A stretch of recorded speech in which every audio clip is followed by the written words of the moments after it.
Hello from Dublin, Ireland. My name is Davy Tobin, and I would like to welcome you all to the final event of Bridge the Pond, Virginia, Ireland.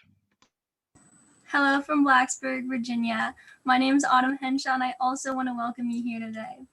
We're super excited to share with you our own personal experience of transatlantic dialogue. Over the last few weeks, we have been engaging with our peers across the Atlantic to discuss and find compromises to topics that we find important.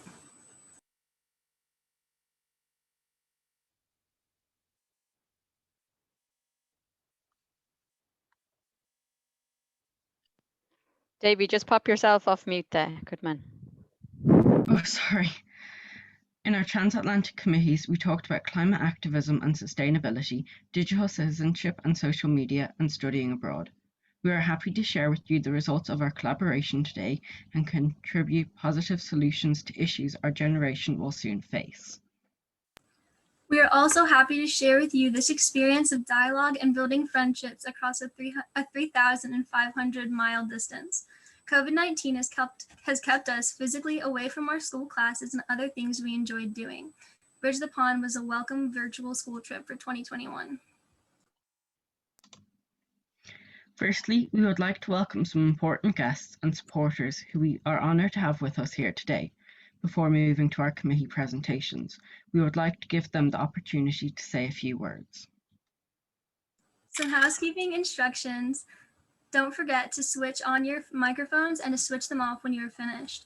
And if you can limit your interventions to 2 minutes, it would be great. Please welcome Joe Dunn, Director at the European Parliament Office in the United States, and James Temple-Smithson, Head of the European Parliament Office in Ireland. Hello, everyone.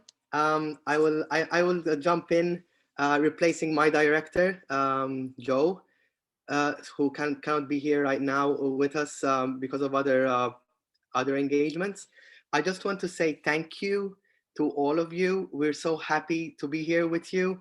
It's an honor, really. You've been working together for 4 weeks, and this is something that it's not normally done. So you're really doing something really out of the ordinary. You've worked together, bringing not just different countries, but different continents close. And we're just looking forward to hear what you have to tell us. I'm very happy that I'm not the only one here, but we're so many interested in this work. So our colleagues in Dublin, but also most importantly, legislators themselves from the European Union and the United States, who actually are those who make up the laws and organize the life we live. And I think they're very interested to hear what you have to say. So I just want to say thank you for your work. And I hope that you will be able to continue this moving forward, because just doing this and getting together, you've also initiated friendships, which might, keep on going with you for the rest of your lives. And you can also repeat this, because as we see, we have the instruments and tools now, and thanks in a way to the pandemic, we got to experience even more. So I really invite you to use the tools that you have and keep on bridging the pond, because we have so much in common. We have so much that bring us together, and so often we forget about these things. I didn't say where I'm coming from, so I come from the European Parliament Office in Washington DC, and actually we try to do more or less what you've been trying to do during these 4 weeks. At my job, what we try to do is we try to bring European Union legislators, members of parliament, in touch with United States members of parliament. So I know a little bit how that works on a grown-ups level, on a adults level, but seeing you guys working on this is something that we can learn from, and I'm looking forward for this hour and a half or hour with you to see what we can get and what we can learn from you. Thank you so much. James? Thank you very much, Ryan. Good afternoon or good morning, everybody. So I just want to say on behalf of the European Parliament Liaison Office in Ireland that we're really delighted to have been involved in this initiative. It's fantastic, and I'm really looking forward to hearing the fruits of your discussions. I really want to thank everyone involved. It's kind of invidious to name anybody because you know, everyone thinks that other people have done more than them, and people might feel embarrassed. But I just want to, in particular, from our side, thank Maria Walsh for taking such a close interest in this program. It's really fantastically important to have the support of a member. So thank you, Maria, and to Vicky Malcolm, who's really made King's Hospital School a terrific partner for our office in a number of activities. And of course, most of all, to all of the students who've been engaged in this.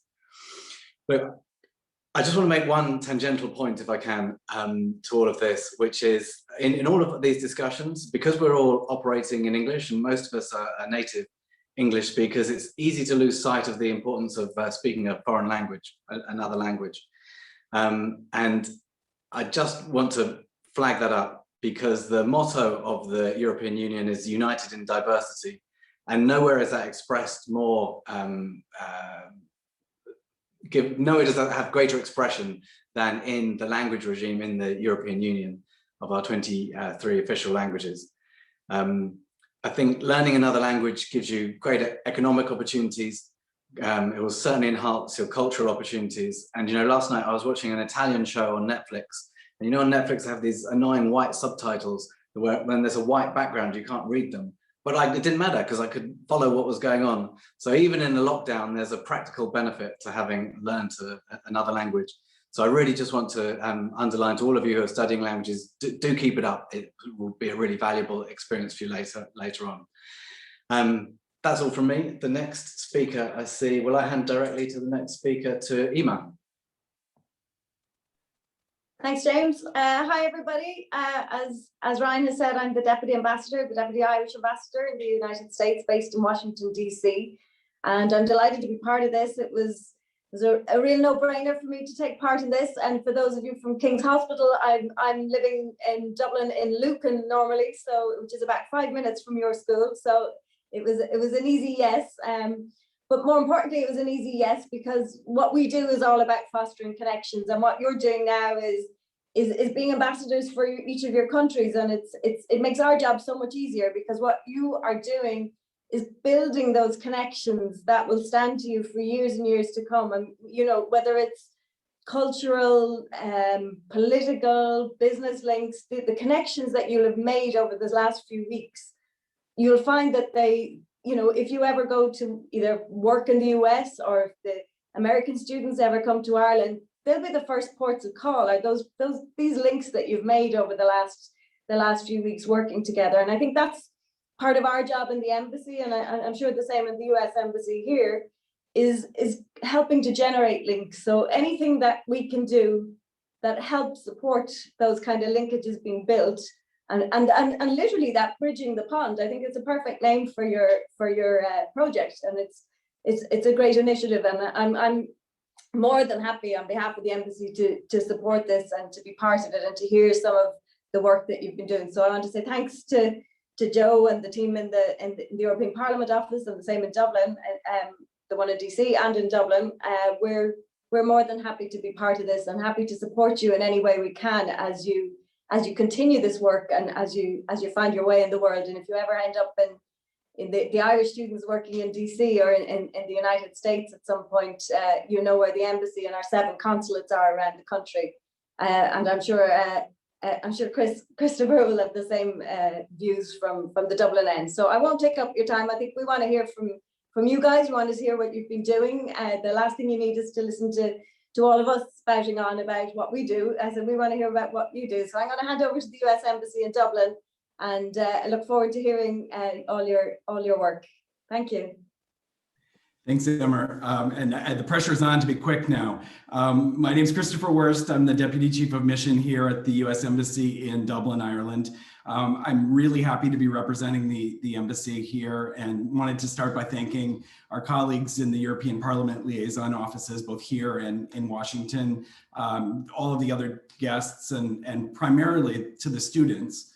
I've been a diplomat for 19 years. I've had the wonderful opportunity to live all around the world.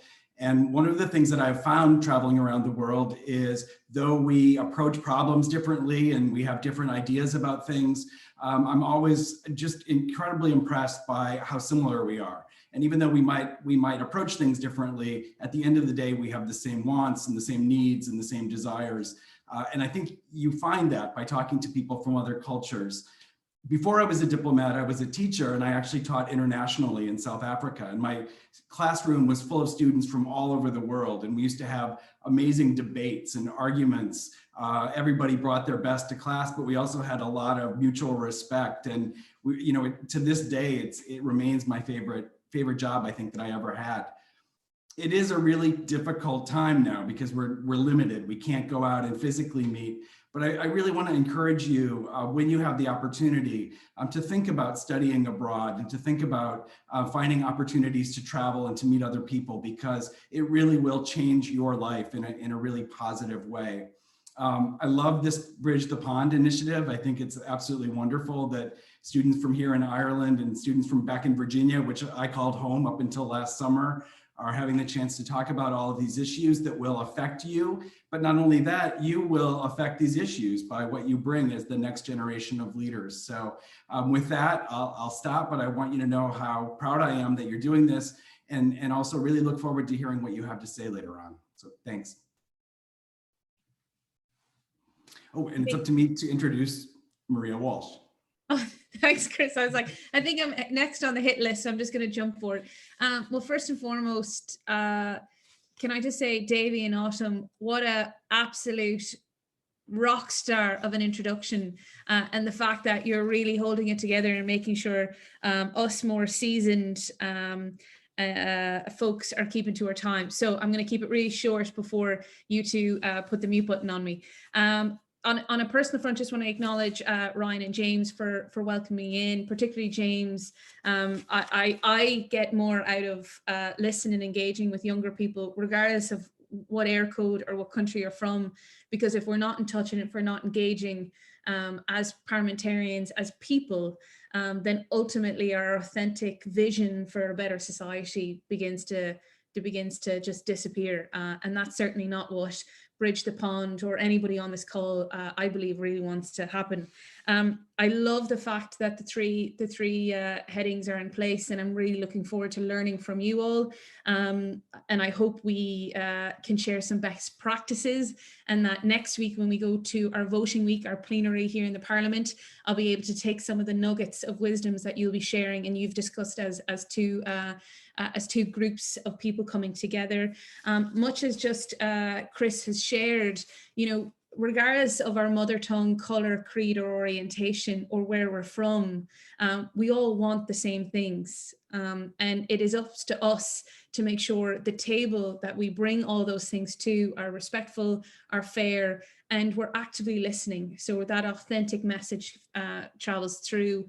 And given next week is really the kickoff week for International Women's Day, I want to acknowledge each and every one of you, because we talk about equality for a certain gender or orientation, but equality and fairness, respect, a better society comes when all people come around that table. So I'm very, very excited to hear from you. And finally, as Emer shared, and maybe it's because I'm in this sector of politics, and much like many, Chris in particular, I didn't come from party politics. I said that, I think, a couple of weeks ago when we met, but networking is an amazing currency that we often forget in our back pocket. And regardless of whether you're from Ireland or you've worked on this and you're from America, it is the interrelationships that we develop at any age that ultimately we know we have support, be it virtually or physically. We're able to pick up the phone and throw ideas, much like you have done over the last couple of weeks on climate, digital, and studying abroad. So with that, I just say, as Irish, we say cogorgicus, congratulations. I'm very excited to hear from each and every one of you. And as always, after this, if there's anything in the European Parliament or in Ireland that I can do, please let me know. Very excited. And again, finally, Davy and Autumn, well done on holding us together as a team. Thank you. Should I introduce the next then? I believe Chris Hurst is next, and I should give a drum roll or a round of applause passing over to you, Chris. Well, thank you very much, Maria. As we say in Virginia, what's up, y'all? So it's very nice to be with all of you here, even virtually. My name is Chris Hurst. I'm a delegate in the Commonwealth of Virginia. Delegates are the same as representatives in America in state legislative bodies. You have delegates in Virginia, Maryland, and some other states. But I'm just really happy to be here to listen to all of your presentations and to see a lot of my friends from Blacksburg High School and some of my new friends across the pond. This is, I think, really important stuff that you all are doing, because I think there's going to be a practical, real life application for all of the things that you're interested in doing if you want to continue and pursue it in the very near future, especially when we look at one of the issues that you all are trying to address, which is climate change. And you may not know this, but Virginia, aside from New Orleans, Louisiana, which you may have heard of before because of Hurricane Katrina that happened, now about 15 years ago. But Virginia is the lowest lying landmass in the United States. And that means that climate change is going to impact Virginia more than any other state in the country. And so we are trying to build coastal resilience along the Chesapeake Bay. We are trying to clean up the Chesapeake Bay so that it would be able to better handle new weather and new environments. And then we're also making major investments in wind turbine technology. Finally, in the United States, are we aggressively moving after offshore wind, and Virginia is going to have one of the largest offshore wind installations in the country. So this is really important, and it's about to really be something that you all engage in, I would say professionally, more sooner rather than later. I know that we continue to see that people younger and younger are being able to get more and more active. It's not that their opinions are any more intelligent or that their passion is any stronger. It's that finally, I think we're in a place in our society where your opinions are going to be listened to and be valued. So don't ever discount your ability right now to contribute and have a voice. We see this in Virginia. We just passed a law to allow 16 and 17-year-olds to have excused absences from school if it's for a civil purpose or for a civil demonstration. We are also looking at maybe trying to reduce the voting age down to 16 in a few years. So what you all are doing is not just, I think, an exercise. It's not just a performance. I think this is real world experience that you're able to get through this, that hopefully you'll be able to use your gifts and talents to try and help literally save the world and to provide for a better community for our neighbors and the people that we care about. So I am really interested to listen how you all have been collaborating and what you've come up with. So I just am really pleased and delighted that that I was asked to be a part of this. So thank you very much. And I'm supposed to, I don't think there's anybody else to speak right now. I think we're going to be getting into the presentations right now. Yeah, we'd now like to pass the floor to our amazing teachers who have guided us through our transatlantic endeavor. Colin Baker and Giannis Devaktis from Virginia and Vicky Malcolm from Ireland. They will each introduce themselves and the committee they worked with. To begin, please welcome Ms. Malcolm, who worked with the Committee on Climate Justice and Sustainability. Thank you, Autumn. Hello, everyone. Good afternoon from Dublin. My name is Vicky Malcolm, and I teach French and German and European Studies at the King's Hospital School in Dublin. Our school is a European Parliament Ambassador School, and as part of the EPAS programme, we're fortunate to be able to take part in events such as this.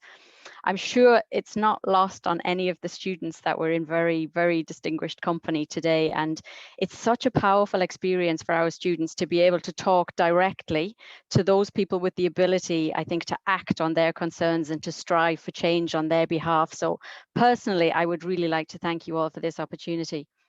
This kind of experience, I think, would really light the fire of engagement for these young people and encourage them to continue playing, just as you said, Chris, continue to play an active role in society. I think as you hear the presentations, you're going to appreciate the huge level of engagement from the students. But if I could just speak on behalf briefly of the teachers involved, it's been an absolute privilege to watch them work. to see how the project has progressed with really little more than a guiding comment or two from us. As teachers, we've actually found it difficult to sit on our hands and turn ourselves on mute and just sit at the back of the virtual classroom and let it all unfold. It's been amazing. So with that, I'd like to introduce you to the Climate Committee, whom I've had the pleasure of working with over the last 4 weeks. And I'm going to hand you over to Thomas, who's going to introduce their work. Thomas. Yeah, thank you very much, Ms. Malcolm. So I don't know if we can share up the screen just with our presentation, but yeah, we were the Climate Justice and Sustainability Group. And as you can probably imagine, this is a very big topic with endless possibilities. So we split into 2 subcommittees, which were waste and clean energy. So that there is a lot to do. We were very anxious, but we got into it right away. We then had the further challenge, of course, that the situation in the US and the EU are quite different, both when it comes to sustainability and how they're dealing with the climate crisis. So one thing, though, was common with both. They aren't doing enough. So we discussed things like incentivizing renewables, why circular economy is so important, and how long we have left to implement these changes. So I'm going to now pass to Nora in the e-waste group.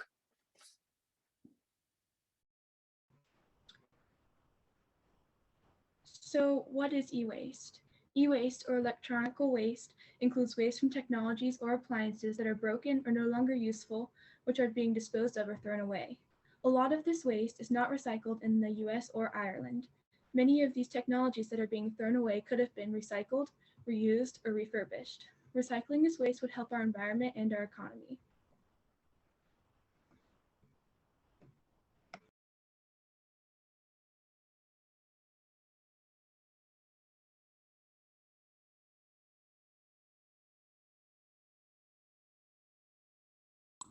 Sinead, I think you're muted.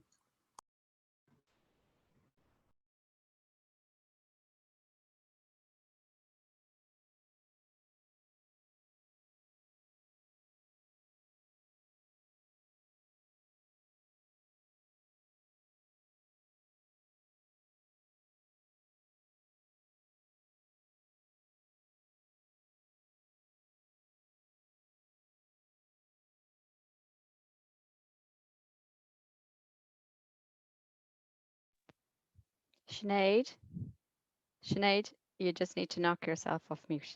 There you go. You might want to Sorry. just start that bit again. Don't worry about it. Yeah. Just start again. No problem at all. Off you go.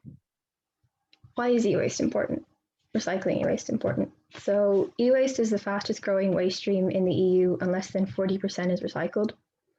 As you'll see on the next slide, the US created 6.3 million metric tons of e-waste, and only an estimated 25% was recycled. The rest ending up in landfills to leach harmful chemicals such as lead, mercury, cadmium, and arsenic into the groundwater and into surrounding water supplies, which can lead to irreversible health effects, including cancers, miscarriages, neurological damage, and diminished IQs.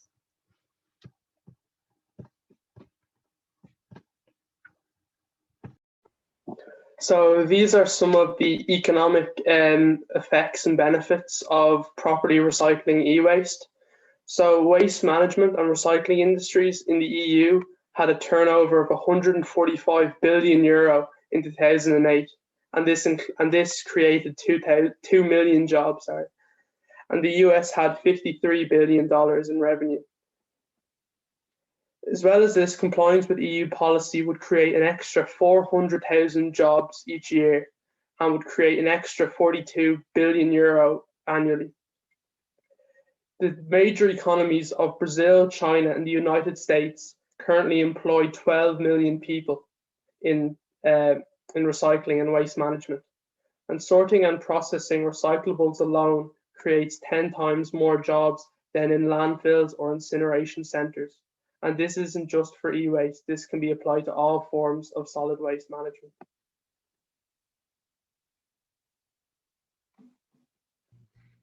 E-waste leaks toxic chemicals like mercury, arsenic, acids, and lead into the ground where the waste is being kept, for example, in landfills.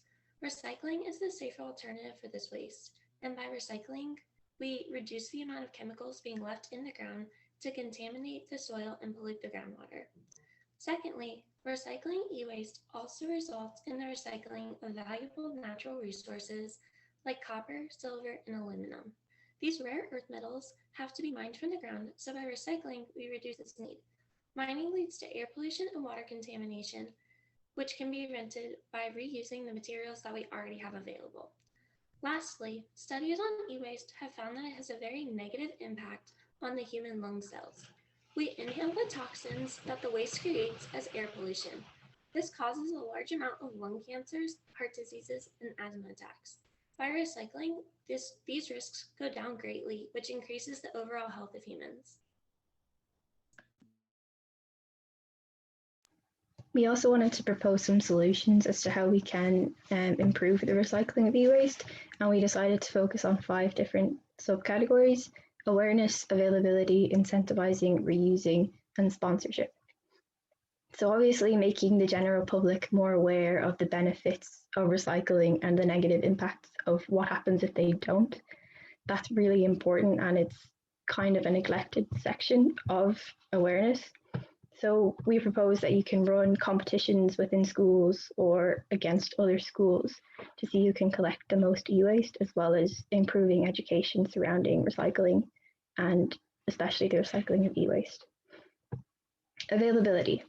So recycling e-waste isn't the most available of things to people. People just don't know how or where they can recycle e-waste. So this needs to be improved. We propose that you create more collection points for batteries and other electronics around schools and shops and other well-visited areas. In regards to incentivizing, there isn't much of an incentive for people to recycle e-waste. So we propose that electronic companies, if someone is buying a large technical device like a washing machine or a dishwasher, they can take the old machine and recycle it, as well as transporting the new one to their house. Reusing is another really important aspect of recycling.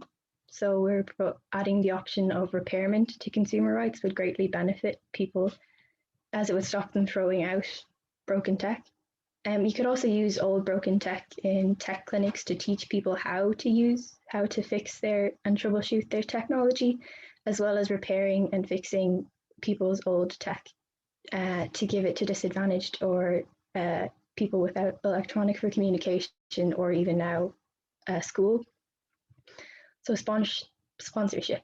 As Connor outlined above, recycling is actually profitable. So if private companies could fund recycling plants, they can have a profit back or sponsor the initiatives we outlined above. Now Sam is going to talk to you about clean energy. So the second prong of our recommendations for climate justice and sustainability is switching to clean energy, because we wanted to focus on climate because it's the most urgent issue based on magnitude, scope, and time frame. And thus we wanted to go to emissions. We wanted to reduce emissions to reduce climate change. And we thought renewables, clean energy would be the best way to do that. And we can tell you why renewables are a great option. And we're also going to tell you how you can incentivize switching to renewables. So on the next slide, we'll see why renewables are a great option. You see they're the best option economically out of energy choices. Energy costs will actually go down from $30,000 a year to $10,000 a year. And rural farmers can even earn an extra income from having a wind farm on their property. And additionally, this is the most important, it's the easiest way to reduce emissions, because the energy sector is 27% of emissions in the US, and reductions in emissions in the EU have also largely come from energy production. And so renewables are the best option to stop climate change, and thus that would mitigate drastic climate impacts. At 1.5 degrees Celsius, sea level rises 1 meter, and at 2 degrees Celsius, it rises 2 meters, which would displace 187 million people. And extreme heat increases as well, putting agriculture under stress, and thousands of species will go extinct. And at 4 degrees Celsius, human extinction will become likely. This is a drastic issue. We need to act on it now. Now I'll pass it on to Jack. Nuclear is the largest source of renewable energy, producing 20% of the United States energy, and is still growing. More nuclear facilities means more nuclear waste, which lasts over 100,000 years. but nuclear waste can be contained in waste repositories. Wind is the second largest source of renewable energy and is the fastest growing type of energy. Wind is inexhaustible and recyclable wind turbines are available. Also, there is an estimated 600,000 new job opportunities in wind energy by 2050 in the US alone. As you can see, wind and nuclear energy are very efficient, unlike solar energy, which is only 10% efficient. While solar energy works very well on a small scale for families changing to renewable energy, it is not a good choice on a large scale due to little production. Hydroelectric energy is the most expensive and has the highest rate of decline. Hydro energy can affect the habitats of wildlife by changing the water pH and is overall not reliable. We recommend wind and nuclear energy because they are the cheapest, most efficient, least waste producing, most abundant, and largest growing forms of energy, and they do not have a large impact on global warming like fossil fuels. And I will pass it off to Thomas.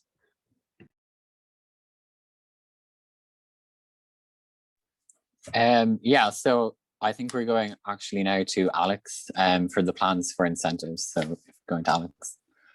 So for plans for incentivized corporate rebates, many consumers are unwilling or unable to invest in private renewables, such as solar panels. However, this can change through the implementation of rebates. These rebates would allow consumers to receive compensation from power companies for any extra energy they produce, therefore incentivizing the use of privately owned renewable sources and a healthier energy efficient lifestyle. This brings me on to the removal of tariffs. Tariffs like the one implemented in 2018 in America under the Trump administration have made it more difficult for solar energy to compete with traditional non-renewables. The implementation of these tariffs has led to the price of solar to increase to $1.60 per kilowatt of solar energy. The removal of these protectionist policies like these tariffs can only increase incentive for governments and consumers to invest in renewables. Then there's economic subsidies. Economic subsidies would be very useful in order to make a clean energy grid for the countries that are the most affected by the heavy dependence on the use of fossil fuels in order to power the countries. An example of this economic subsidy would be the Just Transition program under the European Green Deal. And in this program, the EU plans to invest 150 billion euros into the most disadvantaged countries in order to reduce their heavy use of fossil fuels, make clean energy systems, and make new jobs. Therefore, no jobs would be lost in the transition to renewable energy. This brings on to Thomas. Yeah, so I guess the timeline for implementation, when is this going to happen? I suppose it could be the most important thing. So in the EU, they recently changed their target of reduction emissions from 40% to 55% by 2030. However, these numbers are both slightly different because the 40% is a gross reduction and the 55% is a net reduction. Now, this is kind of a bit cheeky on the EU's part because the two numbers are kind of on two separate things. And that 55% is really about closer to 50% gross. So although it is a small percentage difference, 5%, when you add that up, it can make really big differences. The EU also is going to be the first carbon neutral continent by 2050. So carbon neutral means that you reduce greenhouse gas emissions as much as possible, and then you compensate for any remaining carbon in the atmosphere by sequestration, so planting trees or other ways of getting carbon out of the atmosphere. Then the US has a target of decarbonizing the power sector by 2035. This is only a target, however, it isn't in law yet. It's a target of President Biden's.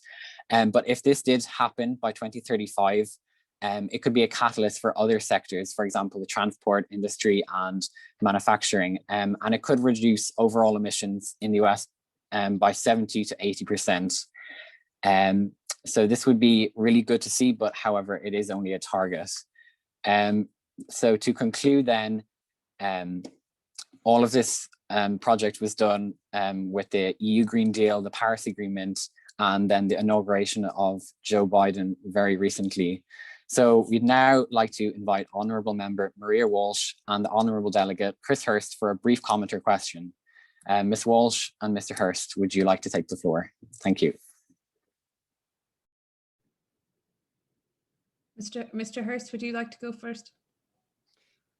Yeah, I found the presentations to be really well done and very thoroughly researched. A lot of the information that you have demonstrated to us are presentations that we get briefed on as legislators as we're thinking of policy implications. I would, my first question I think is on the clean energy side, which is trying to help other countries be able to become more carbon neutral as soon as possible.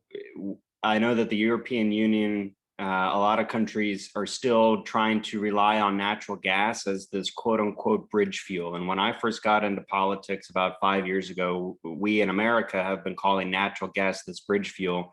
Folks in Blacksburg High School will know we have this massive natural gas pipeline that's being constructed right through our backyards. And that's really illuminated for a lot of us that natural gas does not have to be a bridge fuel. And yet we see it even in negotiations with Russia and Germany over an underground pipeline that's going on right now. So was there any thought to what implications it would be if you tried to offer renewable energies to some of these less developed countries, whether or not they're just going to want coal and natural gas instead? How would you negotiate with some of those other countries if you thought about that might not receive you well with open arms? And how would you navigate that if they said, well, coal and natural gas is still easier for us to put in, that's what we're going to roll with until you make it, financially worth our while. We don't necessarily care about renewable energy and climate change. How would you navigate that as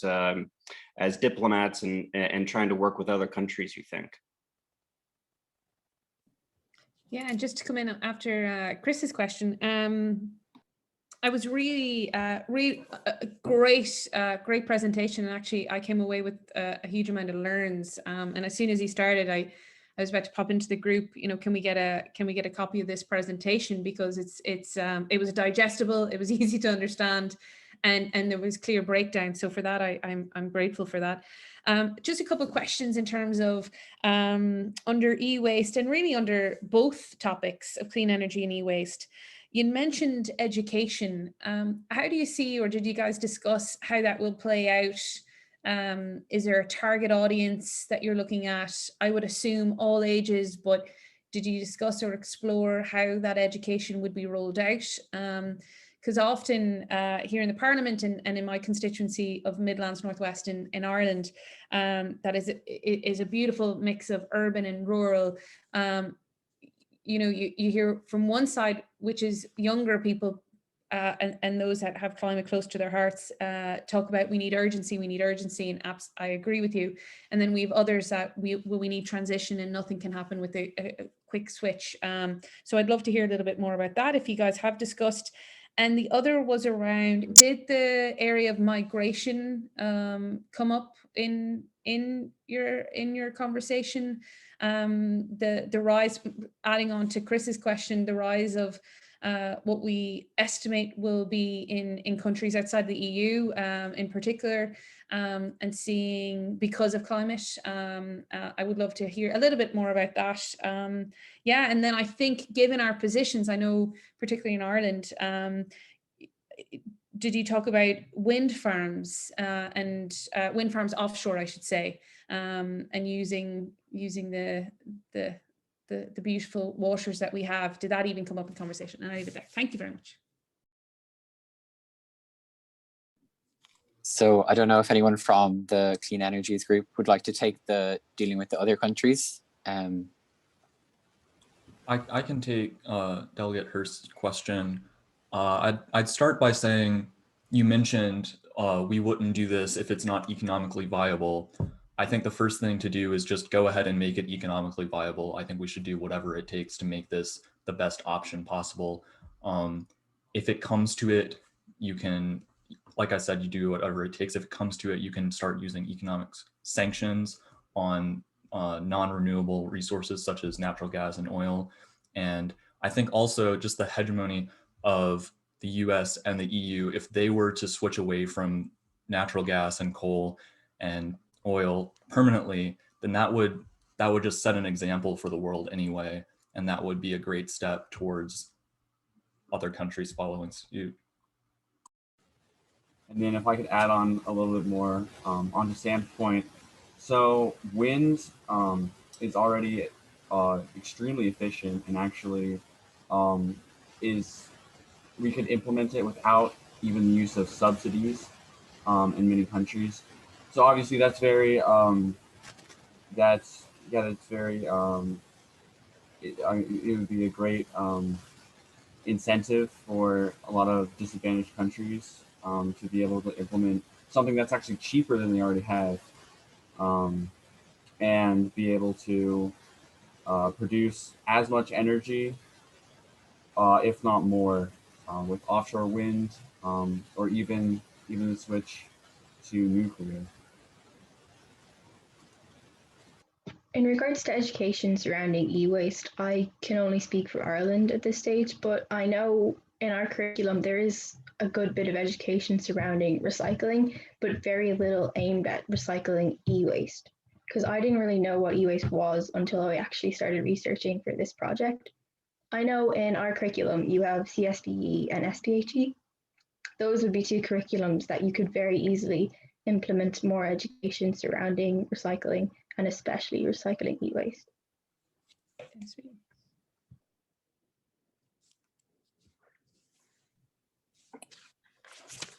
And then lastly, on the point about flooding and displacement of people's migration, we mentioned impacts of climate change, but we focused mostly on clean energy because this was mostly about mitigating climate change. But I do think it's very important to talk about adaptation to climate change, such as what Delegate Hurst was talking about, preparing for the floods that are going to come into Virginia. But that's sort of a separate topic. I have a quick question too. So I've done a lot of times when you get into policy making, right, you have to come in understanding that you have your own biases and you have your own life experience that has formed your opinion. And then you get presented on an issue and you are confronted with other facts, and you have to decide, are those facts that I'm going to lean into and revise my thinking, or am I going to remain obstinate or confident, based off of whether or not you happen to be right or wrong on the issue, as history may bear out. So with that being said, nuclear is something that we have revisited in Virginia, and it has been met with some resistance. People who have long memories for some incidents that have happened over the course of the last 50 years or so, and it gives a lot of people great pause. Did you find that nuclear was controversial at all in your research, or did you not see much controversy in your contemporaneous research today? Because I think that there are a lot of people now who say that if we actually want to meet these goals of net zero by a certain date, we have to include nuclear in that conversation. That wasn't always the case. It's only been in the last few years, at least in Virginia and in America, that we've been willing to revise our thinking on that. Yeah, there was definitely some controversy in the research that I did on nuclear, because nuclear power plants are pretty easy to produce, but they do produce a lot of waste. And the waste, we don't completely know about it. And it takes over 100,000 years to decay. But also nuclear is the largest source of renewable energy. So, and it is quickly growing, so it could replace fossil fuels very quickly, but there has been deaths due to leakages in the nuclear waste repositories.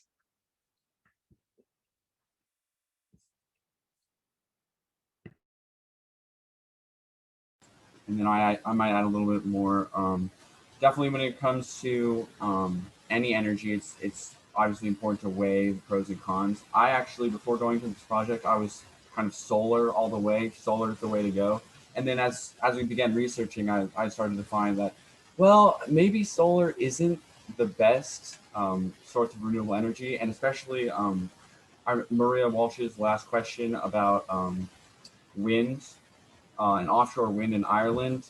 Unfortunately, I don't know the specifics, but I did encounter in my research that, especially in Ireland, offshore wind is extremely efficient, and I don't quite remember the specifics, unfortunately, but it would be, I think it would be a really good switch from fossil fuels.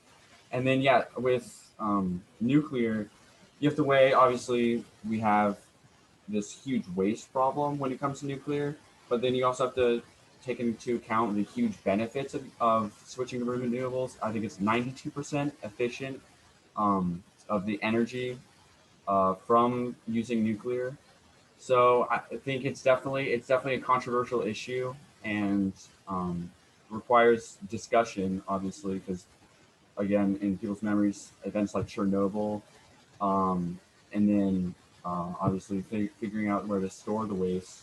So definitely there needs to be discussion about that, but I think that it would be the pros far outweigh the cons of implementing nuclear. Super. I'm going to hop in there and thank the committee, the Climate Committee, for their hard work. And I think the level of research is clear now when you're answering questions like professionals here. So well done.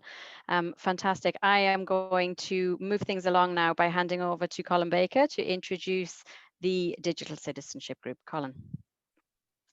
Excellent. Thank you, Vicky. So my name is Colin Baker, and I teach AP European History at Blacksburg High School. Blacksburg High School is in Southwest Virginia, so it's in Delegate Hurst district. It's also where we have Virginia Tech, where Dr. Stavakis teaches at. We have, because of the college and just because of the excellent student body, we're kind of regarded as one of the top high schools, public high schools in Virginia. And we do have some national kind of name recognition as well. So it's a great privilege to teach there. Obviously, you can see the caliber of our students and just the fantastic job they're doing here. I couldn't be more proud of the work we've done in the Digital Citizenship Group over the last 3 or 4 weeks. We've had some challenges, but I believe we've overcome those, and I've seen some great cooperation across the pond. So now I'm very happy to hand it over to Ellie Bryan, who's been our moderator, and she's done a great work in pulling together all the different parts of the group into a slideshow. So over to you, Ellie. Hello, everyone. Thank you. I am sharing my screen right now.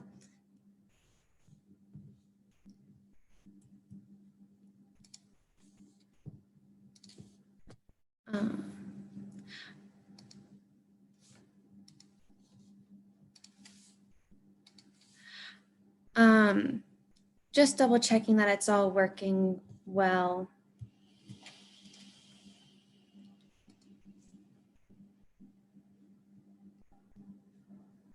You can't see it yet. I could share mine if you want, Ellie, and we could talk through. You could talk through that. Oh, sorry, I forgot to. There we go. Right now it's working perfect. Good job. Sorry for that. Hello, I am Ellie Bryan. I am a student at Blacksburg High School, and I am a member of the Digital Citizenship and Social Media Committee. In the first couple of meetings, each student was asked to make their own definition of what they thought digital citizenship was. And what you see on the screen is a collaborative effort of those results. We think that digital citizenship is a respectful, safe, and responsible participation and interaction in a digital setting. We decided to focus our research into 3 main topics: misinformation, which was covered by Lily, Ibrahim, and Josiah; cyberbullying, which was covered by Davey, Ella, Kelsey, and Kevin; and lastly, digital activism, which was covered by Ellie, Zijun, and Nika. I now hand it over to the misinformation research, and I hand it over to Lily. Hello. So what is misinformation? Misinformation is an umbrella term. It is a type of news source on social media when a type of a source on social media portrays false information and accepts a false narrative. This information could be purposeful or accidental. However, disinformation is a type of misinformation. It is when news sources intentionally spread false information for their own benefit. This benefit could be more followers, views, or money.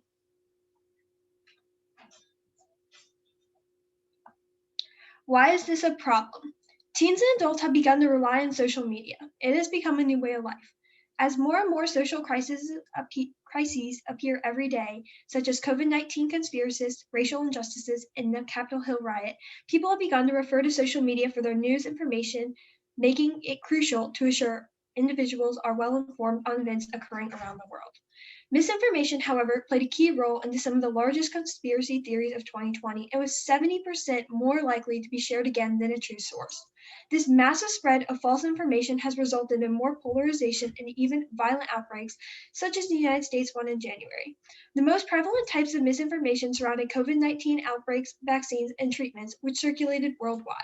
Political misinformation was also extremely prevalent.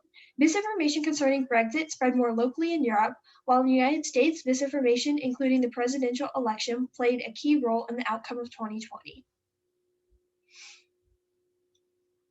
So we have 3 ideas for the future of misinformation and how to solve this problem. The first is misinformation surrounding trending topics and hashtags could be combated with links to reliable sources. On YouTube, Twitter, and TikTok, any video associated with COVID-19 in the United States has a link to the CDC website with factual information surrounding COVID-19. This could easily be expanded to include more topics prevalent with misinformation on more platforms.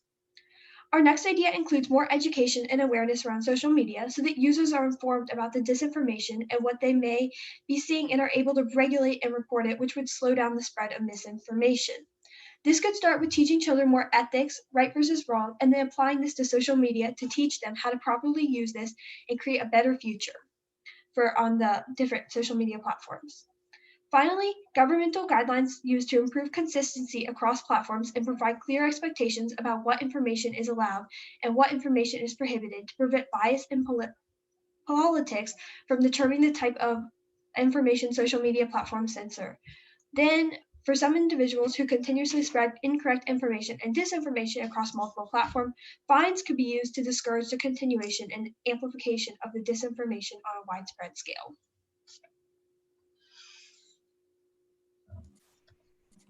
I would now like to hand it over to Ella and Davey with their cyberbullying research. Thank you, Ellie. So we chose to research cyberbullying as a part of how we act online in a digital setting. The internet, social media, and other digital platforms are all online resources that the majority of us, whether in Ireland or the US, use every day. The online world can be used to build connections, express creativity, and communicate with others. However, in an age when everything is virtual, there are some serious obstacles that we need to address, and a main focus is cyberbullying. To define it, cyberbullying is online harassment, usually by the anonymous sending or posting of harmful messages. Cyberbullying is often experienced by teenagers, especially on social media platforms. This is why it's such a momentous problem, because teenagers are young and impressionable. And by cyberbullying and experiencing that, basically we learn the wrong way to be a digital citizen.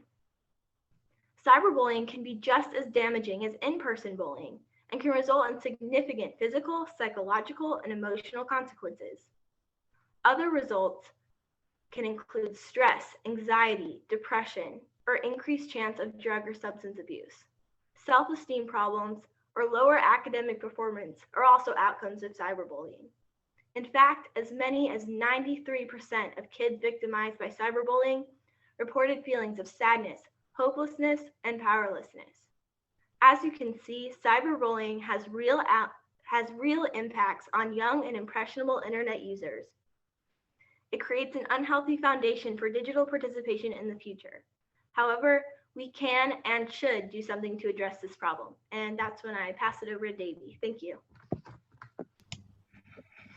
Well, hello again, everybody. As you've basically just heard now, cyberbullying is a very big issue. and we definitely need to find viable solutions to it. The most common form of a solution used on these sites is the report or the block buttons, but they definitely have their drawbacks because in a lot of places the reports aren't taken as seriously as they should be, and a lot of times it takes multiple reports to actually get an account taken down or a post taken down. And there's even, I know from personal experience, there's never enough categories to report under. It's only even a very recent thing on Instagram for there to be the ability to report something for animal abuse. It only came into effect, I think it was late 2020, and even still it's not a very specific definition, and a lot of it does slip through the filter and get swept under the radar. We believe that this could be fixed with a mandatory list of categories that can be reported under that could be implemented as kind of a blanket over all social media sites, and that reports are taken much more seriously. Another aspect that we looked at was in law. What does law say about it? And we looked at laws in Virginia and in Ireland. And well, we didn't find much. It was very hard to find anything about it. And most of what we found was just specific subsections of general harassment and bullying laws, which, well, I personally believe is not good enough, as cyberbullying, while linked with harassment and bullying, is its own separate issue and needs to be dealt with separately and in different ways. And we believe that there does need to be separate cyberbullying and cyber harassment laws. And our final point is awareness. Like in most things, awareness is key. There are signs that people are being cyberbullied, and your parents, your guardians, your teachers, they need to learn these signs and need to be able to pick up on them to help the victim and to report the offence. Now, many schools do have programs and awareness campaigns, but still it's a prevalent issue.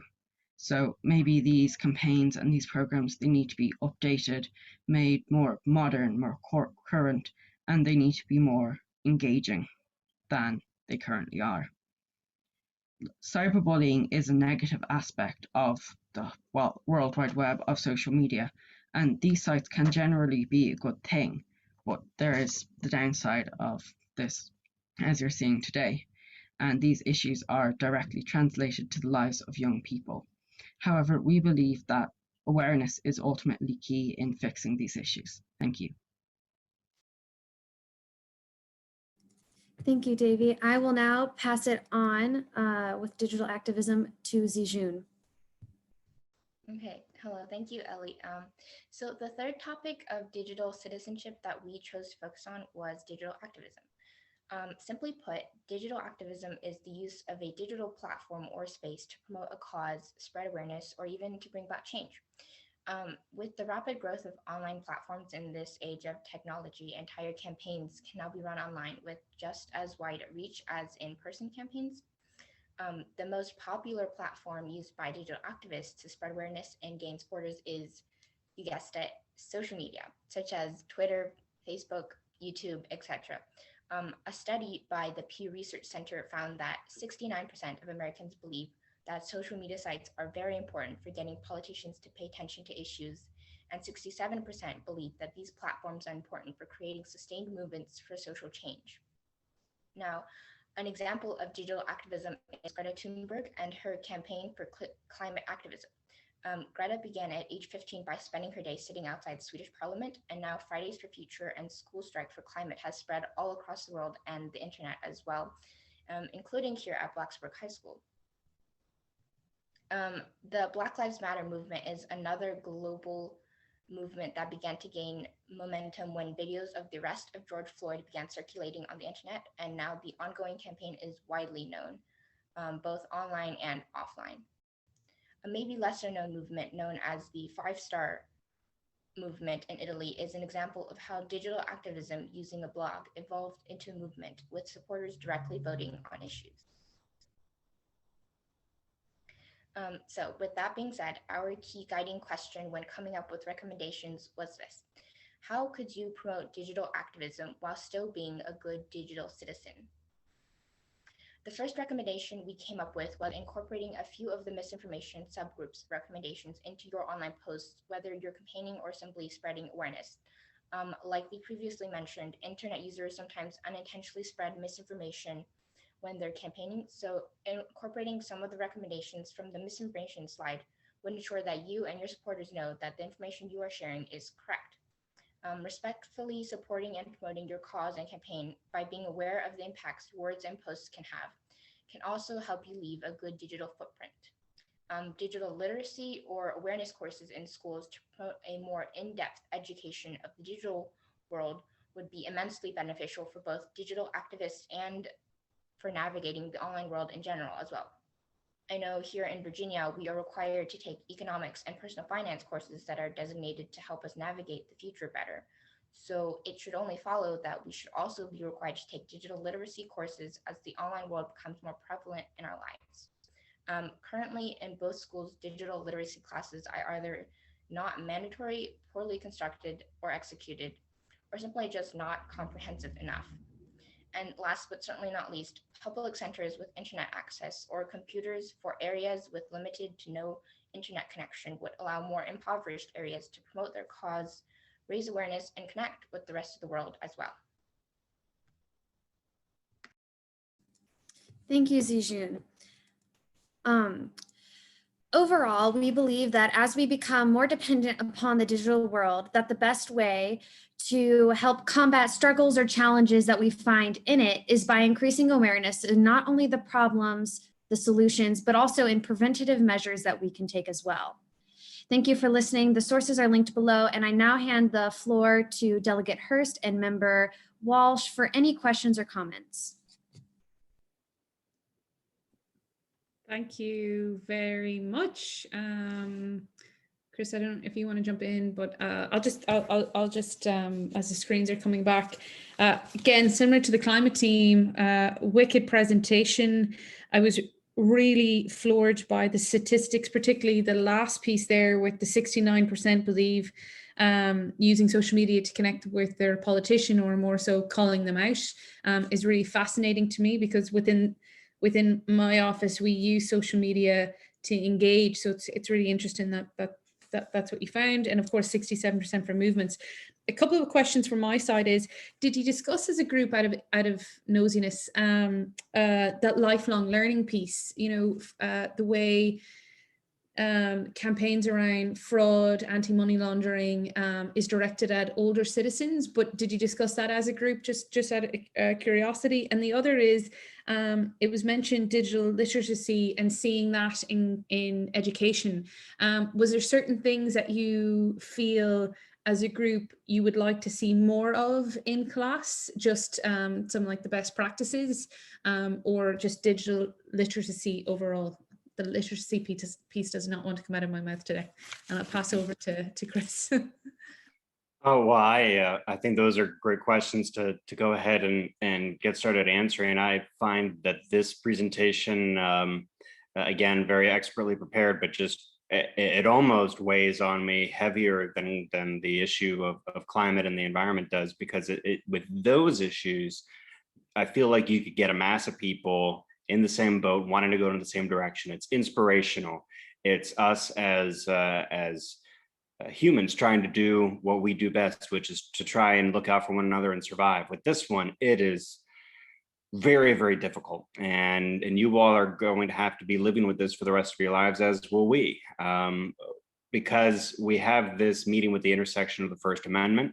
We have a meeting with the intersection of liability laws. I tend to think of Facebook and Twitter and social media more like an open air market, like you might go to like a farmer's market, right? And so if you buy a bad apple at a farmer's market, is the vendor the one you want to get in trouble, or is the whole entire market, the people who actually set up the place where people actually come to participate? And so it becomes very difficult for us to figure out, especially at a state level, right? Because the federal government and our Constitution has the right to interstate commerce, and so much of this happens across state lines. Where do we have an ability to regulate?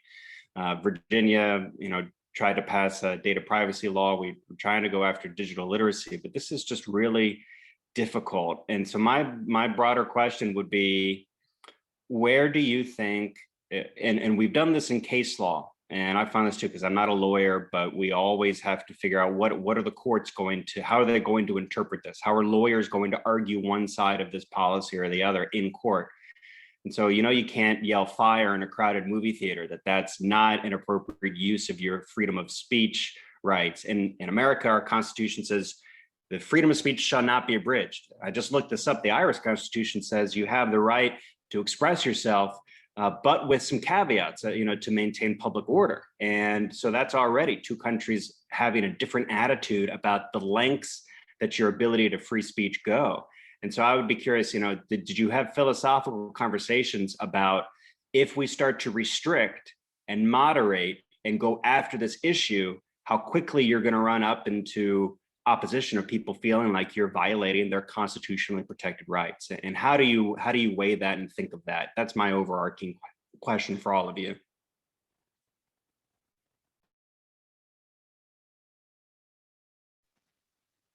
Ellie, do you want to direct that to someone? I know that Ibrahim and Josiah had a great discussion on this, but maybe. Yes. Do either Josiah or Ibrahim want to answer Delegate Hurst's question? Sure, yeah. So in the presentation, we weren't advocating that we silence anybody, because that could end up being a violation of our First Amendment right of freedom of speech. But we said don't violate. I mean, don't cut them out, but just post that link to the CDC if they want to say whatever they want. And this should be any news source, any opinion piece. Whenever they post anything about, say, like the coronavirus, just post that link to the CDC. And so they can actually get an objective news source, and they can still read that opinion piece or the piece of misinformation or whatever.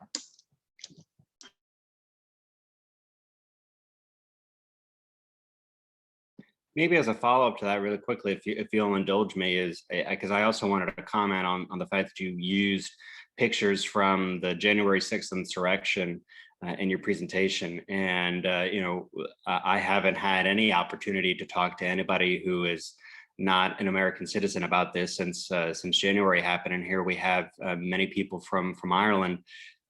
So first off, I just have to say how embarrassed I am for my country, that not that we're unique or peerless in how great we were, but to have those images there be a stain against us is just horrifying to me.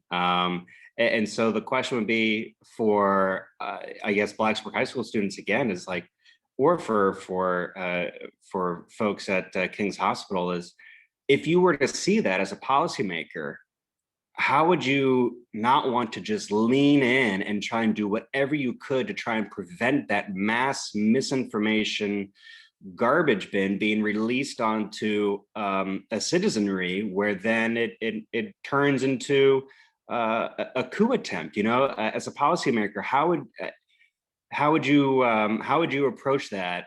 And how do you think you would check yourself again off of those constitutional protections to where you wouldn't want to just say, let's get rid of the whole darn thing, so that we don't allow for people's ignorance to get manifested into something as outrageous as what happened in January? I mean, to be very honest with you, hard on my sleeve, I think that's a lot of things that a lot of me and my colleagues are thinking about right now, and the urgency of the age in which you are all now entering. How do you think you would contemplate that? Lillian or Ibrahim or Josiah, would either of you guys like to answer that question?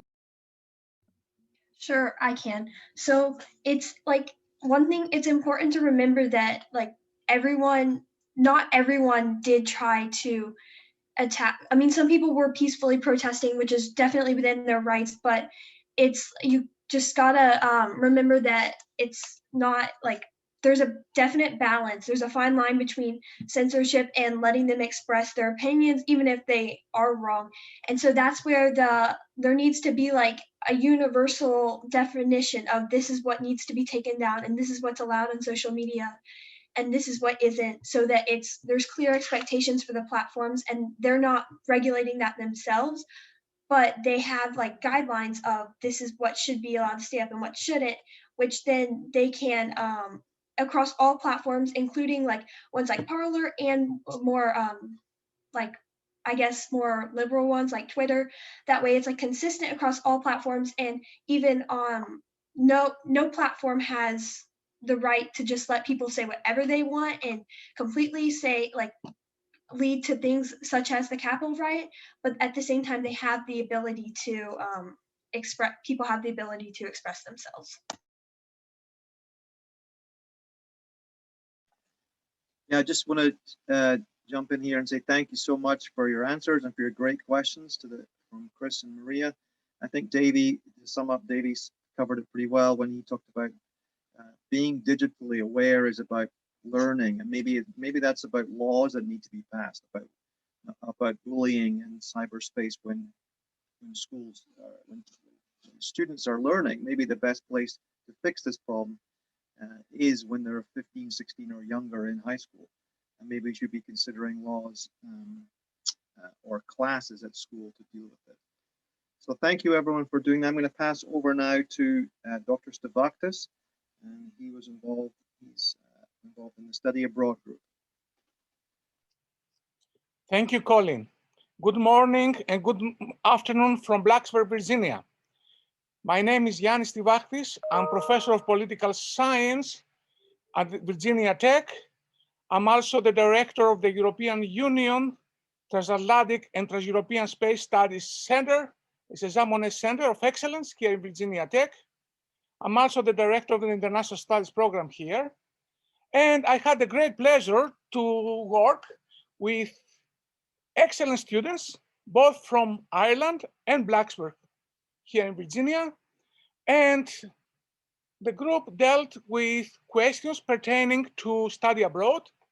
Why is it important? What does it mean for citizenship? What does it mean for careers? What are some constraints and issues pertaining to studying abroad? What can be done to facilitate students studying abroad? But I like to stop here because this day belongs to students, and I would like to welcome the study abroad group and give the floor to Cameron to take it from here. Hello, I'm Cameron Doherty. I'm from the King's Hospital, and I'll be introducing the study abroad group. So studying abroad is an amazing experience with tons of advantages that any student would be proud to avail of. However, as well as there being many pros, we're aware that there are some reasons why people may hesitate to study abroad. In our project, we're going to look at the process and experience of studying abroad, as well as both the advantages and disadvantages of learning in a foreign country, and propose possible solutions to any problems in order to give anyone the chance to experience a new culture and gain knowledge abroad. So with that introduction out of the way, I'd like to pass it over to Martin, who will start off the project. I'm going to talk about the advantages of studying abroad. One of the advantages of studying abroad is the improved career opportunities. Studying abroad in a different country allows students to expand their field and seek out new interests that may not be available in their home country. Employers will also be impressed with your commitment to studying abroad, which will make it easier for you to land jobs. You can also learn a new language, which is key to fully understanding the culture. If you later decide to go live in that country, it will be much easier to adapt to the change. Speaking another language is also an advantage when you apply for a job. You also increase your chances of being hired by a foreign corporation. Another advantage is that you have a better education. Studying abroad allows you to choose the area that has the best education that suits your needs. Different countries offer different ways of teaching, which also allows for students to learn better. Gaining a new perspective is also an advantage. Whenever problem solving in the future, students will have insight into both cultures that they have experienced. They will be better thinkers since they know multiple different ways of solving problems.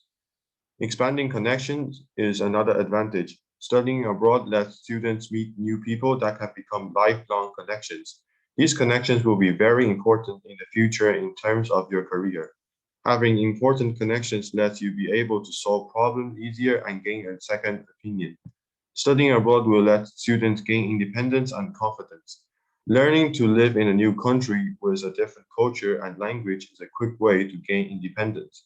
Students will be much more confident throughout life if they find themselves fitting in well in a foreign environment.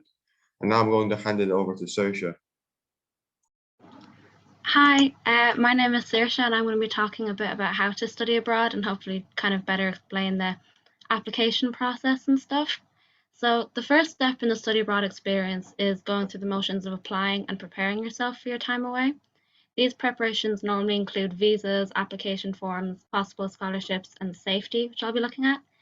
There are many resources offered to students both in schools and colleges, as well as in larger organizations such as the Erasmus Plus program run by the European Union. These programs can have advantages such as paid tuition and registration fees, or an EU grant towards your living and travel. So the first step normally is how to apply for a visa.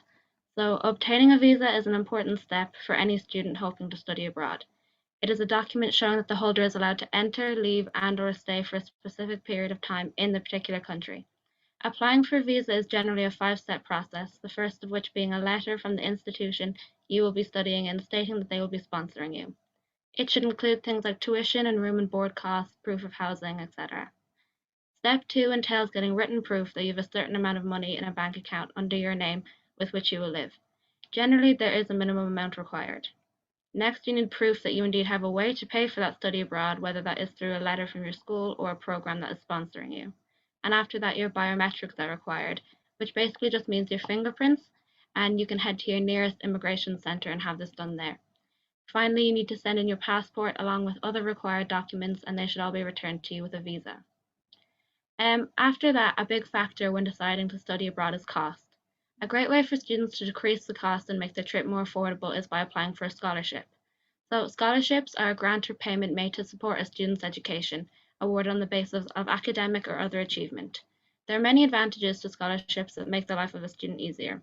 They provide opportunities to study in expensive schools that some students would not have access to if they did not have financial help.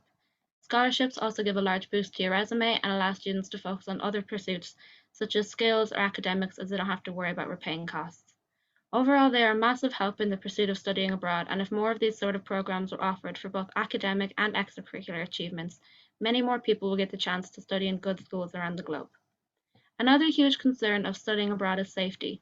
Many safety issues are hard to prevent, such as crime or accidents, because they will exist anywhere you go. Students need to be aware of the emergency services and regulations in the country they will be studying in. They also need to be more aware of the social norms, like what is safe behavior and dress in that country. And by requiring students to complete a safety training course and become safety certified before they go abroad, it allows the students to be more prepared in the event that an incident does occur. The training course will prepare students what to do in the case of an emergency and teach them how to avoid a situation in which an accident could occur. Some safety training and education courses already exist, but we could expand these courses to cover more countries and situations. These courses are also adaptable for online participation, so they could be accessible for anyone. By making students more educated and aware, their chances of being in an unsafe situation decrease. Thank you. And I'm going to pass on to Kaylin now, I think. Yes. So I'm going to be talking about the barriers that we have right now to studying abroad and my suggestions for how our suggestions for how we can fix those. So one of the biggest barriers right now for studying abroad is if you're not fluent in the language that you're going to be studying in, and this makes it very difficult to study and communicate with the community around you when you're not fluent in that language. Another issue right now, or a barrier that students often face, is when you move, it's already very difficult to adjust, and when you move to a new country with a different culture, it can be even harder and difficult to adjust. A third big issue that we looked at was the lack of advertising and awareness. And people, when they're not aware of the opportunity to study abroad and they are only aware when they get to college, it makes it harder to plan and the transition is not very smooth. So for my suggestions for how to fix these, so for the language barrier issue, if we had a better understanding and fluency of the language, it would make students easier to study when they are there. And oftentimes students are not able to become completely fluent with the language classes that are offered. And one suggestion that we have is to give students more opportunities to be immersed in the language that they are learning before they study abroad. These could be connections like bridge the pond between the United States and European countries that allow students to speak over video chat in these new languages. This allows students to have more conversations and time that they are getting to become more fluent in that language.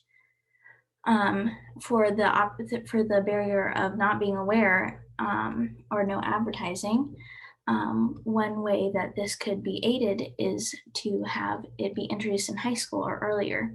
And this could be implemented as a requirement for a teacher. And I thought that an English or history teacher might be good to do this, could discuss with students about what study abroad is and why they should do it. This would allow students to do more research and be prepared for studying abroad.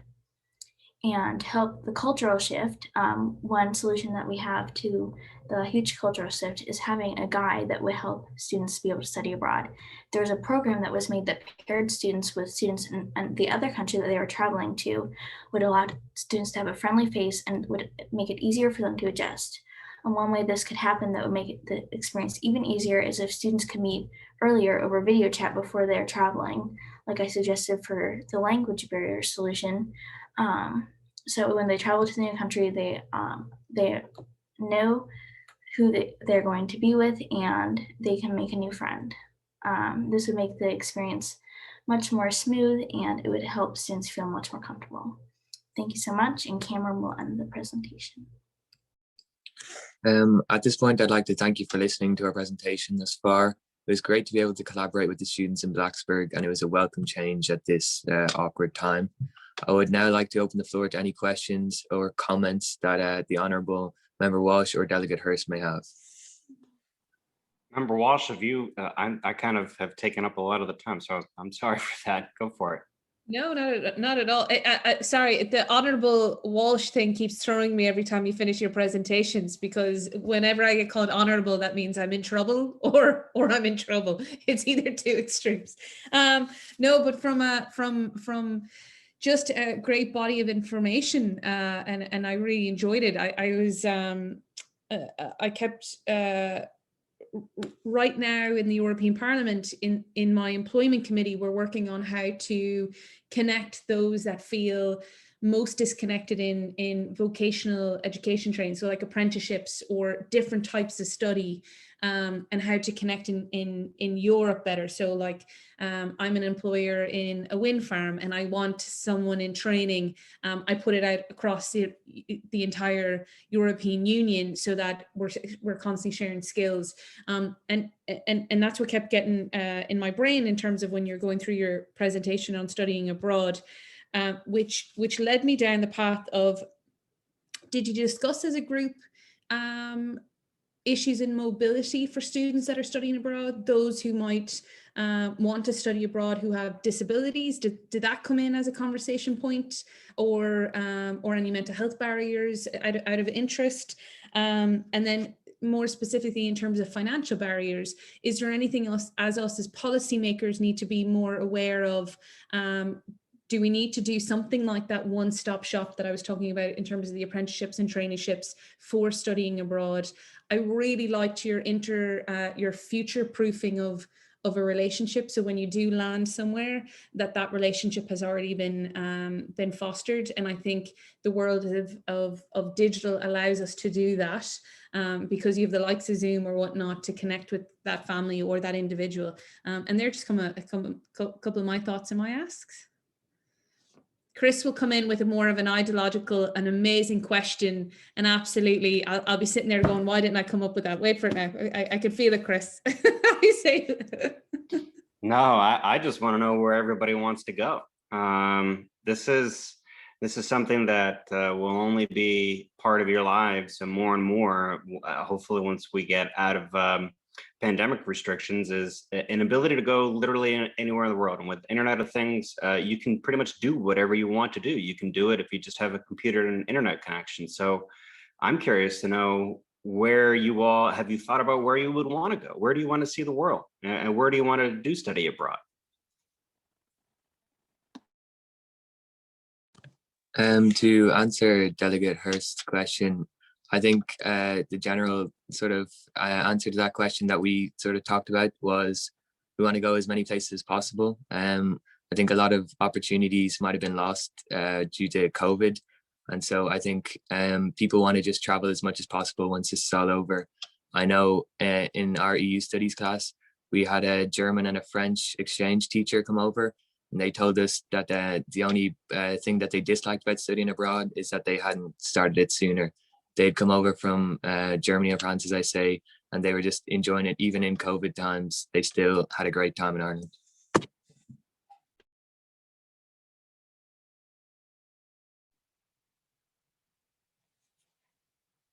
Is there anybody else from the group who'd like to respond to comments and questions you received? I think that in regard to Delegate Hurst's question as well, I'm really interested in college anyway. There's a lot of opportunities. I'm interested in hotel management, so the particular course I'm looking at in Shannon, at least like 2 years of it, I would be working abroad and studying there. So I think that's like one of the areas I'm really interested in. Also, for Maria's question, our group didn't look too heavily into the mobility and travel and stuff for people with disabilities or anything, but I feel like it's a really important topic that maybe looking back would have been really interesting to add in. But I also think for costs as well, scholarships was a big bit that I looked at, me in particular, and I think by offering more programs such as the Erasmus Plus or things like that, it would be really helpful for to cut down on costs and things like that for students who maybe really want to study abroad but don't necessarily have the opportunity. Spot on, thanks. If there is no any other who likes to, before I give the floor to Autumn and Dave, I saw that Joe Dunn has joined us, so I would like to invite him to give us some remarks, and then we'll continue afterwards. Joe, the floor is yours. Thank you so much, Yanis. I'm sorry I missed the beginning, so this allows me to say a word at the end. I actually have to thank Ryan hugely, because all of this was his idea. So it's wonderful initially, and thanks to Corbin for having made it real. The only thing I want to say is that our office here in Washington, the EPLO Washington, is about connection. We were put here to facilitate the connection between the European Parliament and the Congress. But and what I find amazing about this event is that you managed to identify the actual real key political issues of the dialogue. I mean, with climate change, questions of disinformation, cyber and so on, you actually put your fingers on the two big issues that the parliamentarians are talking about and conducting dialogue on. And at the same time, you managed to talk about things that are important in terms of personal development and, at your stage of life, studying abroad and cyberbullying and those kind of issues. About studying abroad, the one thing I missed in the wonderful presentation was understanding. You can read every book available in the world about another country, but it's only actually by going there that somehow it clicks and you understand the pieces fall together. All the bits that you've been reading about has somehow come together to make sense. I thought this was a wonderful event. Our office is about connection.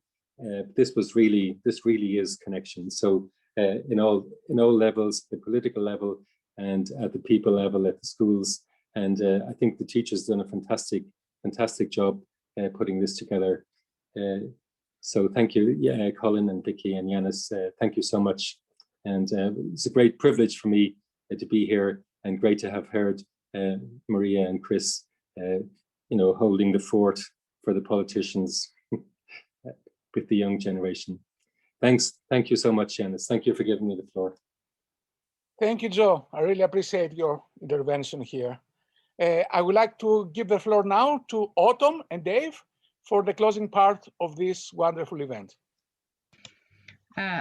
Thank you to our committees for their work.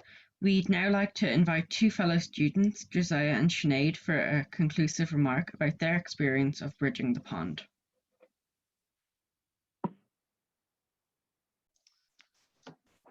Thank you, Dave. So, hi there, my name is Josiah Shrestha, and I think if I were to, condense my experience for Bridge the Pond into a minute, I know it would be appropriate to say like it was some cultural awakening or an experience of a lifetime, but it's not really what I got out of it. I kind of thought it was like kind of average, but I don't think that's a bad thing, because like going into this, I was anticipating like finding these like ambitious solutions to these worldwide problems. But then I started to notice that there's more to it than just social justice activism. Because I go back to when we would just break off into our own independent small groups and we would just discuss these topics on our own time. And sometimes like my mini group, we would just trail off and talk about our own like individual lives. And we would even stretch out these independent meetings until like midnight and just have these personal conversations. And I just think there's really something special in knowing that even though we live an entire ocean away, we still care about these same little things. And personally, that's my greatest takeaway from this event and Bridge the Pond. And so, yeah, thank you. That's my time. Just for my bit, I think this program is essentially about communication and collaboration. And given the world is becoming increasingly more polarized and more divided, especially now where we are unable to physically communicate or visit other countries, it's really important to maintain the ties and to foster new ties amongst the younger generation like this. And I just really appreciate the opportunity to have our voices heard directly to the source, because very rarely do we feel that our opinions are valued. And I just really thank you for solidifying the thought that we matter. So thank you. Otto, before I give the floor back to Autumn, I know we have some very important guests today, so I would like to give the floor to any one of them who likes to say a word, and then I give back the floor to Autumn for the end of the event. Hi, I'm not sure if that includes me, but I have to say, I think I was watching the faces of both Chris and Maria, and I know my own probably looked the same when the last two speakers were speaking about what they've got out of this. And I think, certainly the academic research has been phenomenal, but the fact that you've managed to boil it down to the fact that this is really about connecting people and about forging ties for the future, and just about showing how similar people are regardless of where they live, then I think you've learned far more than you'll ever find in any book. And I think the expressions on certainly on Chris and Maria's faces show that they were as pleased as I was that that's what you've got out of it. And I think you've got real good value out of the 4 weeks that you've spent doing this, and I'm sure not all of you may stay connected with each other, but I'm sure enough of you will to have made this a very worthwhile project. And I congratulate the European Parliament offices in both countries and the two schools involved and everybody else that's been part of this for making it happen. I think it's great. I think you're right. Having two politicians to sit and listen as you present your work, and having that direct contact with policymakers is hugely enormous and validating. And I think I think it's been very enlightening and inspiring for me, certainly, to listen to the future policymakers, which I'm pretty sure some of you are going to end up as. And I think in terms of study abroad, there's probably lots of advice on the Department of Foreign Affairs website. There's definitely places. I would encourage all of you to do whatever it is that you fancy, and if you end up in the US, you know where we are. So thanks very much for the opportunity to be part of this. Thank you. Thank you, Emer. Anybody else? Yeah, I'll jump in really quickly. I can't pass up the opportunity to put a quick plug in for the US State Department's Bureau of Educational and Cultural Affairs, ECA, because we have tons of exchange programs going from America overseas and bringing people to America. But most important is exactly what Emer and Maria and Chris said, that your experiences prove, I think, the importance of exchange and listening to other voices. A lot of times on these exchanges, you learn a lot of substantive material about whether it's the climate or digital activism, but it's these conversations till midnight where you learn about different habits and different movies and different music artists and things like that, that I think are equally important and bring us just as close together. So it's been a real treat. And like I said, I feel very optimistic after listening to all of you. So thank you for letting me be a part of it. Thank you, Chris. Yeah, and just to come in there briefly, absolutely. Like, first and foremost, I was blown away at the intricate detail that and the real deep thought that you gave to each one of your topics. And it wasn't just maybe Chris can agree, we get inundated with policy and briefings and the black and white density of a page, and you really lifted that out, and I personally could visually see the solutions that each one of you had talked through. And as many of you experienced, and as Chris and Emer has also shared, you know, it all starts with planting a seed. Policy begins, I believe, that active citizenship at such a young age, and you're going to hopefully begin to start opening your eyes to different cultures, more orientations, more genders, more mother tongues, and really experience what other and how other people see the world, and trying to lift that unconscious bias that I think we all have coming into these types of conversations. I will say, and I really enjoyed one point where it was about, it wasn't all just about social justice, because when you get into these debates and these conversations, it is really hard to push through progressive policy unless everybody's on the same page, or just try and steer the ship so people are moving with you. And unfortunately, and as a new politician, it kicks my ass, excuse my French when I say this, because it is really hard sometimes not to see the quick fixes, and you left scratching your head going, but why can't other people feel the urgency and the emergency of what we're going through? And unfortunately, politics moves at a slower pace in society. But where I see promise is the fact that you are not only coming with the problem and highlighting it, but you're also so solution-based. So that will only impact us further in the future. And I'm really excited to see Irish and American students take over. And as me and Chris retire, me probably sooner than Chris, I'm really excited to see the future you develop for us. And I would hope, Ryan, if you don't mind, if I could get that presentation, I'd love to bring it into my work, if that's okay, for all the policy makers that we have in their presentations. Thank you very much. I appreciate it. Yeah, I'll just say this as briefly as a politician can ever be brief, and say that there is a role for you in trying to have and create good policy that benefits you, your family, your neighbors, and everybody around the country and the world. There really is a place for you. If you want to stay in activism, we need activists who want to never sacrifice their principles and who always want to claim a moral high ground, because that gives direction. We need politicians who are willing to jump into the fray and do that actual sausage making, because there you are hit up with conflict and with people who disagree with you. And part of that job, just like it is in diplomacy, is to try and figure out where you can find common ground, where you can make improvements and take the ball a little bit farther down the field.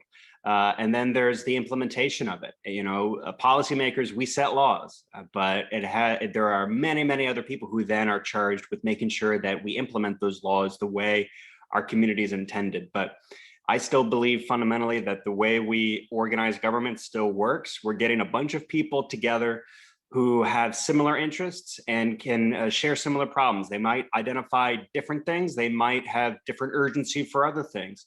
But the job of people who care about the community that they live in and care about their families and their planet will find a way to keep everybody in the same ship going in the same direction. And that's the main challenge. And we do that by, I think, underscoring what we've said here, which is that you have to form connections.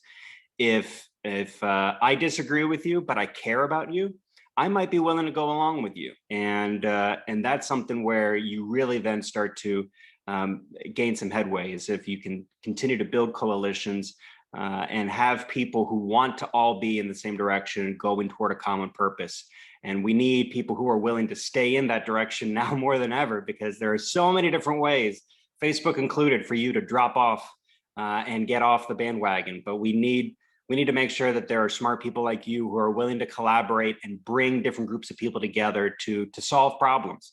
And if you're interested in identifying problems and then coming up with their solution, again, there is a role for you to play in public policy making. And I'm really just appreciative of your interest. And to all of my Blacksburg High School friends, I don't know if you have AP tests in Ireland with King's Hospital. I got a 2 on my test in AP Euro when I was in high school. So even if you don't perform very well in the class, look at me, you can still have a role to play in policy making down on in your career. So your interest and your passion is way more important than anything else. So thank you very much for all of the hard work you did for this to educate us. They're all going to get 4s and 5s, Delegate Hurst. Don't worry. Perfect. Good. So Autumn and Dave, you have the final word for this event. Congratulations for all your hard work and achievement. Autumn, the floor is yours. Okay. With that, we'd like to bring the Virginia Ireland chapter of Bridge of the Pond to a close.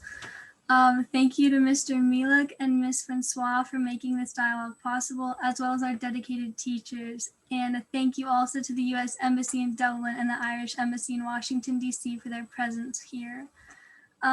Thank you, honorable members, and we hope that our discourse and its results will help to shape policy and action by our political officials, and that this chapter of dialogue across the Atlantic continues. We're looking forward to keeping in touch with all you guys in Dublin. And we're looking forward to keeping in touch with all of you in Virginia. Thank you everyone for tuning in. Stay safe and enjoy the spring. Thank you. Thanks, everyone. Perhaps we can all unmute and say goodbye. Bye. Bye. Bye. Bye. Bye. Thank you. Bye. Thank you, everyone. Bye. Thank you.